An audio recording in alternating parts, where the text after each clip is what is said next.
ကံတရားတစ်ခုဟာကိုယ်တိုင်ကလည်းဖြူစင်မှုမရှိတဲ့အပြင်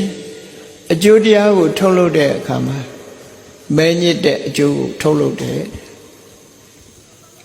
အဲ့ဒီကံမျိုးကိုလုံးမိတဲ့ပုဂ္ဂိုလ်တယောက်မှာတန်တရားထဲမှာအစင်းရဲဆုံးဖြစ်တဲ့ငရဲဘုံကိုရောက်သွားတယ်ဒါကြောင့်မို့ကံတရားဆိုတာသရဝါတွေကိုထိုဘဝသို့ဆောင်ကျင်းနေတာပဲဖြစ်တယ်တော့တန်တရားခရီးသွားတဲ့အခါမှာကဏ္ဏဝိပါကလို့ခေါ်မဲညစ်ပြီးတော့ကိုယ်တိုင်ကမဲညစ်ပြီးတော့မဲညစ်တဲ့အကျိုးတော့မဟုတ်ဖြူစင်မှုကင်းပြီးတော့ဖြူစင်မှုမရှိတဲ့ဆိုးကျိုးကိုပေးရတဲ့ကံမျိုးကိုမလုံးမိအောင်တတိထားကြရတယ်အဲ့ဒါလုံးမိပြီဆိုရင်တော့ဆိုးကျိုးဟာဘယ်မှာပေးတတ်တယ်လဲဆိုရင်ငရဲဘုံမှာဆိုးကျိုးပေးတတ်တယ်တကယ်ဆင်းရဲဒုက္ခအတီးနဲ့ငရဲကိုခံရ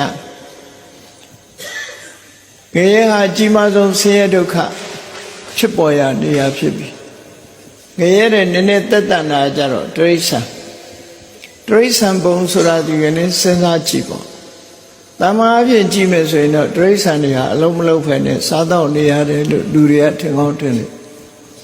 သို့တော့တိရစ္ဆာန်တွေရဲ့ဘဝဟာလုံးဝမလုံခြုံမှုမရှိဘူးဆိုတာလူတွေနဲ့နှိစက်တဲ့သရဝါတွေဆိုလို့ရှိရင်တိရစ္ဆာန်တွေဟာတပ်ဖြတ်ခြင်းခံနေကြရတာအလုံးမျက်မြင်ကိုယ်တွေ့ပဲကြက်တွေဝက်တွေကြည့်အမြဲတမ်းတပ်ဖြတ်ခံနေရဘသူကနေပြီးတော့ဟဲ့မတတ်ကြနဲ့လို့ဘသူကကာကွယ်ပေးဘသူကမှကာကွယ်မပေးဘူးတရားဥပဒေရဲ့ကာကွယ်မှုရောရရလားမရဘူးနော်ကြက်တွေငှက်တွေတိရစ္ဆာန်တွေရဲ့ဘုံဘဝဟာဘာဥပဒေရဲ့အကာအကွယ်မှမရှိဘူး